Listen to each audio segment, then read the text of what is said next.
AMC theaters, which you always know that's a good start when I start off with that. If we're talking about A-list, but yeah. Yeah, listen, I think I'm fair. I give AMC credit where credit is due. You know, when they did that popcorn bucket for a year membership, you know, $29 you pay, and then for the entire year, you get $5 large popcorn. Good deal. It's a good deal, and I gave them a lot of props for it, and they deserved it. AMC A-List is the single greatest thing the movie gods have ever gifted to film fans. It's an amazing thing, been around for a long time, always give them credit for it. So I give credit where credit is due. But they also have the most incompetent leadership out of any movie theater chain. That is my position. That is how I see things. I think they have the absolute worst CEO in Adam Aaron. Side note, I hear he's a really nice guy, but he's terrible at his job, in my opinion. And some staggering numbers came in as I looked on Deadline a little bit earlier, and it said today the AMC stock price had hit $1.63 a share. Oh, $1.63 a share. That means you're not doing something right. Something's being done wrong. And as a matter of fact, it's going to be a little bit hard to see, but if we go over and look at, say, the stock coverages. What's going on there? I'm playing off my phone. And so we go over here. Now, if we go back a couple of years, you see, of course, there was the big meme stocks spike, right? Hit at $550 at its peak for a share of AMC. That had nothing to do with AMC doing that. That was the meme stock thing that happened with GameStop and everything. And whatever, and it has fallen, and it has fallen, and it has fallen. And today, we see it is at $1.63. To illustrate, now, one has to play devil's advocate here and say, well, it has been a tough couple of years for the movie theater industry as a whole. You have to acknowledge that, right? Sure. Of course you do. Between pandemics and strikes and, changing audience behaviors, of course, it has been tough for the entire movie industry. But there's a particular problem when it comes to AMC's leadership. Because if we go back and look at this chart again, if we go back 5 years ago, one share of AMC stock was $19.06. This is before they had the big meme stock pop, okay? 5 years ago today, about $19.06. Well, let's look at a couple of other movie theater chains that in the top 5, the biggest movie theater chains, shall we? And see what they've been doing. Let's do that. Let's go over and look at Cinemark. 5 years ago today, a share of Cinemark was $17.78. Today, $22.86.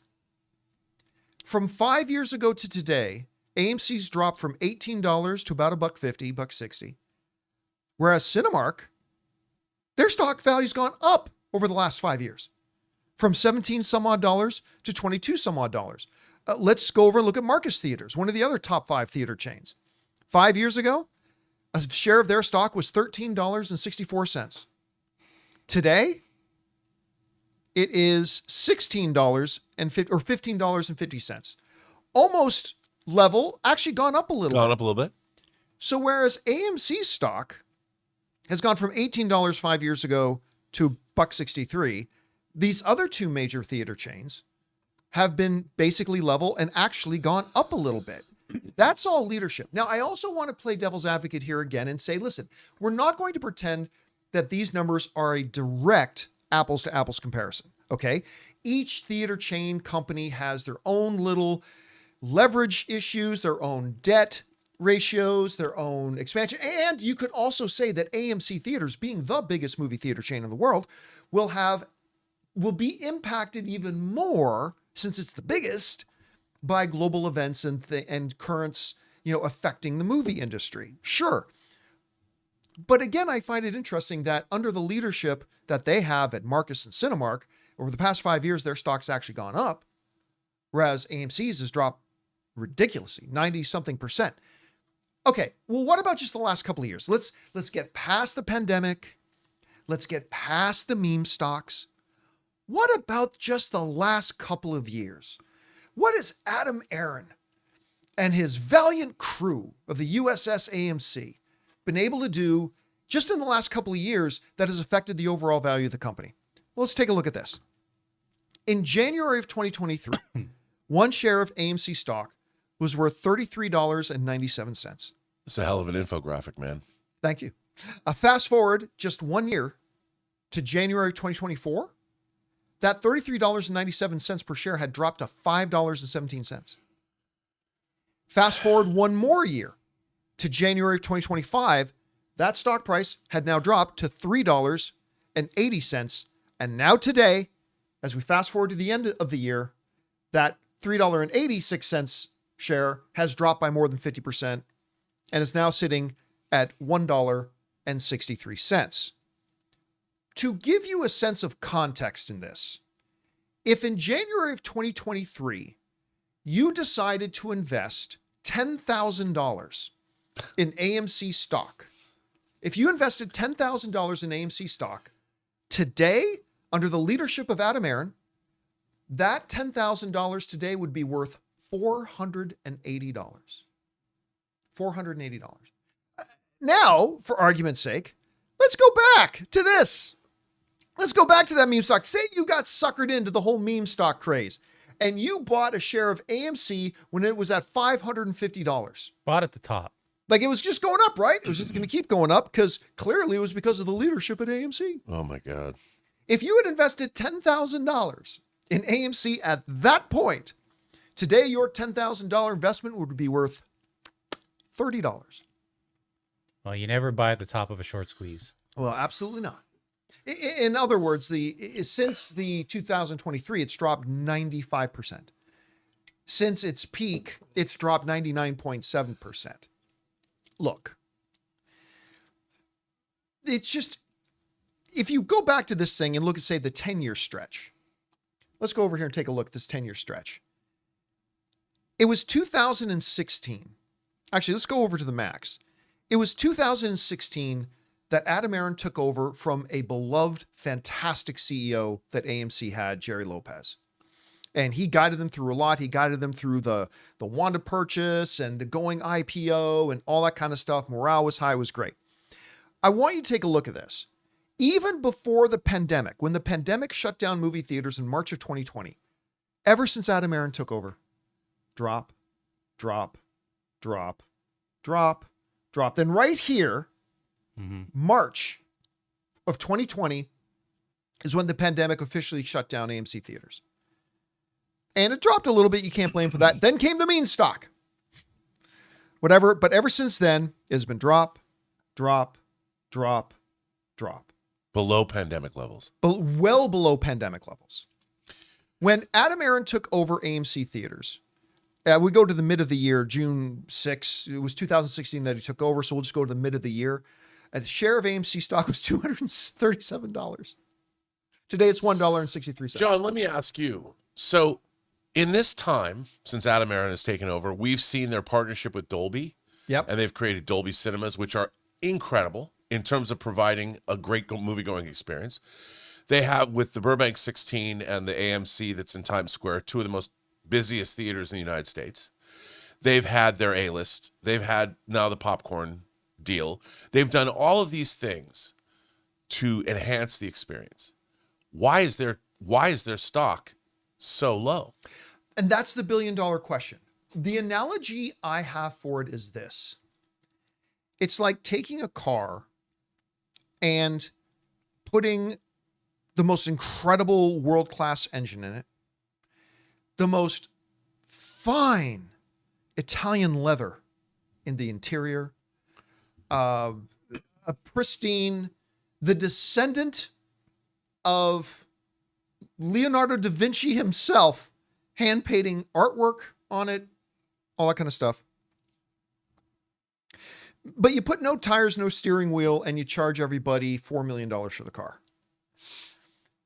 AMC Theaters does some things very, very well. We talked about A-List, the popcorn bucket. The AMC Dolby Prime movie theaters are still my choice of movie theaters. That's still my favorite, even over IMAX. And I love IMAX too, but that's my favorite. They do a number of things. But they have also done a number of things that have turned people away. Simpler things that have turned people away and worsened the industry. Remember, it was AMC itself that basically opened the door. You know, while as everybody else in the Seven Kingdoms was yelling, hold the door, hold the door, hold door, hold door, hold door. When studios were trying to shorten the theatrical windows and all the movie theater chains stood packed, it was Adam Aaron himself who opened the door when he made that deal with Universal that said, you know what, we're fine if you have like a 17-day window. We're fine. To which all the other movie theaters, I mean, supposedly, then kind of looked at, what the hell did you just do? And they opened the floodgates. On top of that, they are at the forefront of continuously, you know, my biggest pet peeve about AMC theaters and going to the movie theaters today, movie says 7 times showtime. Great, fantastic. I look at my watch, it's 7:35 and the fucking movie still hasn't started. And you yet. would think that the commercials would add to the value that they're making money from, you know, selling that much more commercial time, but apparently not. No, and that's the thing. AMC doing a bunch of things that says, well, this will help our bottom line, when clearly it's not. It's like somebody dying of, I'm trying to come up with something. Let's say you had like a really bad flu, okay? And you're dehydrating, man, you're dying. And it said, no, I'm absolutely positive that if I put Vicks Vapor Rub on my feet and cover them with socks, that'll fix the problem. Okay, you did that, and 2 weeks later, your health has deteriorated even more. That's not working. And then we can talk about the cost of concessions. Then we can talk about the cost of tickets. We can talk about all these things. Look, the bottom line is that when you look at other major movie theater chains that have had to suffer the same cultural shifts and wins, pandemics and strikes and what have you, that AMC has, their stock hasn't dropped. AMC's has dropped like over 90% from the numbers that I'm looking at any rate. And again, got to reemphasize, not an exact apples to apples comparison. AMC got dealt a raw deal just before the pandemic hit. They took on a lot of debt to do a bunch of things, and that was bad luck. Absolutely. There are things like that with every single one of them. But I just have to wonder, at what point, and not to mention, you know, Adam Aaron is the same guy who laid off tens of thousands of AMC employees while giving himself a $9 million bonus. Right. For laying off tens of thousands of people who worked at AMC. I've never gotten over that. And then he stood on stage at CinemaCon, which I almost caused a scene, and talked as if when the meme stock happened, as if his bold leadership had navigated AMC through the perilous seas of the pandemic. Anyway, so my personal feelings aside, it's just amazing how you can look at a company that in 3 years has dropped 90% of its value, and yet the shareholders and the board have not ousted the person sitting in the seat. It's inconceivable. Anyway, Rob, inconceivable. You look at these numbers. What's actually jumping out to you the most as being the most shocking thing? Well, how low can you go? I mean, that is a shockingly low stock price. I don't know if it's ever been that low, but I think that the fact that, you know, this turned out to be a pretty good year for Hollywood. Ultimately, you know, it was a little thin. An improvement at least. Certainly an improvement. And you know, people are excited. You got 2 movies now burning up the box office, making money. Next year is a stacked year, as we've been talking about. It is really exciting next year. I can't wait. There's so many movies, and it's only going to be a fever pitch running to that December 18th day, because I'm telling you, Doomsday, there hasn't been a day for me that I've been as interested to see 2 movies in a long time. Barbenheimer was cool, but, you know, I wanted to see one way more than I wanted to see the other. Whereas Doomsday, my level of excitement has gone to 11 on each one of those movies. Yeah. So we have an entire year that's leading up to Fangasm Day, which is December 12th or 18th. But all year there's great stuff. Project Hail Mary, not March, not very far away. If AMC cannot turn stuff around in 2026, I don't know what to tell you. I mean, it's just, I don't know how, you know, like you said, I keep thinking about, you know, I'll tell you something that just jumped in my mind. I've had an experience. I never went to the Irvine Spectrum Theater a lot. I think I'd been there once or twice. It's a great theater. It is one of my favorite theaters I've ever been to. You walk into that theater and it's like you're going into a nightclub. It's an experience. It's an experience. They lean into making the experience of going to the movies. And everybody who's worked there, like they have multiple bars. Their IMAX screen is perfect. You know, it's 1570. It's incredible. When they showed Friday the 13th Part 3 in 3D on Halloween, they put it in Cinema 13. Somebody was thinking. Somebody was always thinking, like, I walk into that place and it just screams fun. And I walk into the Harkins, my local Harkins, the Mountain Grove 16. Fun.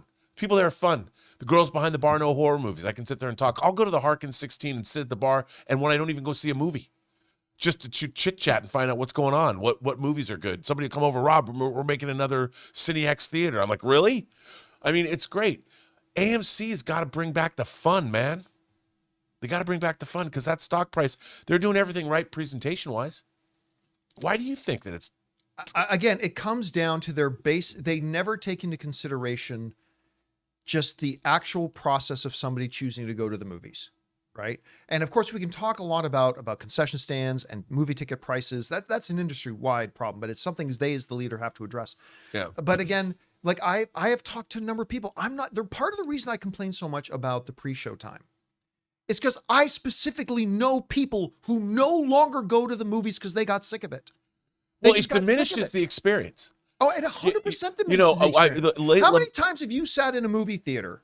And you and I've never asked you this question. How many times have you sat in a movie theater and literally, like, you know, the last little theater tag comes up. They play all the trailers and the theater tag comes up where you actually have to take a quick second and go, what movie am I here to see again? I can't even begin to tell you how many times it's happened to me. It's happened, and I'll tell you something. The late lamented ArcLight. I love the ArcLight because you knew no commercials, and you knew you were going to get 3, maybe a 4th trailer.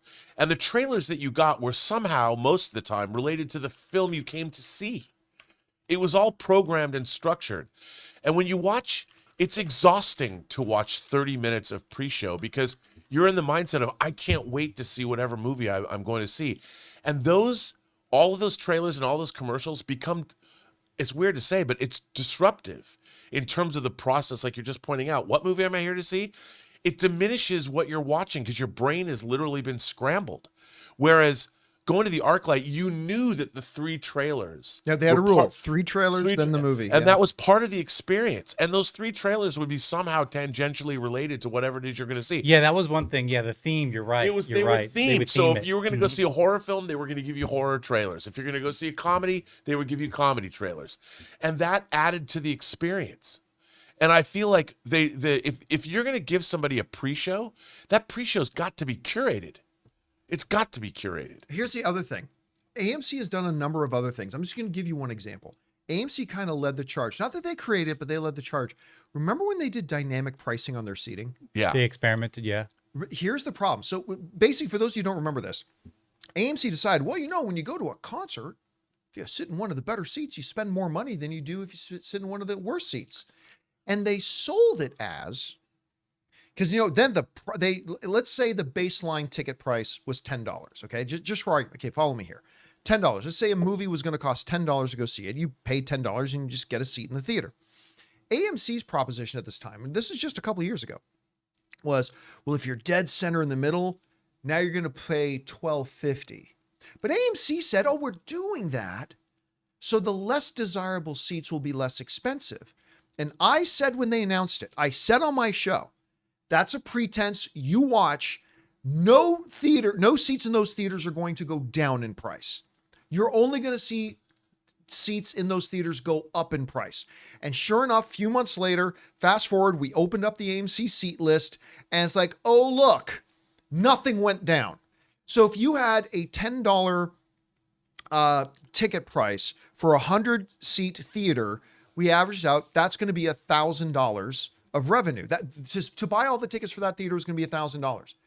When we took in their dynamic pricing, it was like, oh, look now, if you bought all the tickets in this theater, instead of them getting $1,000, they're getting like $1,300. If they had done it the way they said they were going to do it, oh, the better seats plus $2, the worse seats minus $2, then it still would have come out zero sum. It would have come out to $1,000, but they didn't. But here's the point of all that, is that AMC doesn't seem to have an awareness that what takes 2 ounces of effort to turn people off will take 20 ounces of effort to try to win them back. When you turn off a customer, you're going to have a really hard time getting them back. I'll give you an example. I'm never going to use FedEx again. Anyway, I'm not going to go into that. So a separate thing. So anyway, I was guys, going to say that's what she said. a lot of stuff here to glean from the AMC, which at one point today, I don't know what it is currently at this He's second, holding 163, is at $1.63 a share. 162. When just a couple of years ago, it was $33 a share. And years before that, even higher. Anyway, at what point does the leadership and the shareholders at AMC get Adam Aron out, who, in my opinion only, is the problem? Anyway, guys, whatever you think about all this, jump down to the comment section below and let us know your thoughts. Hey guys, thanks so much for watching this video. Make sure you like the video, leave a comment, and subscribe to our channel. And don't forget, we have a daily podcast called the John Campea Show podcast, available on Apple Podcasts, Spotify, or your favorite podcasting app of choice. Go and subscribe to it today so it'll be there when you need it.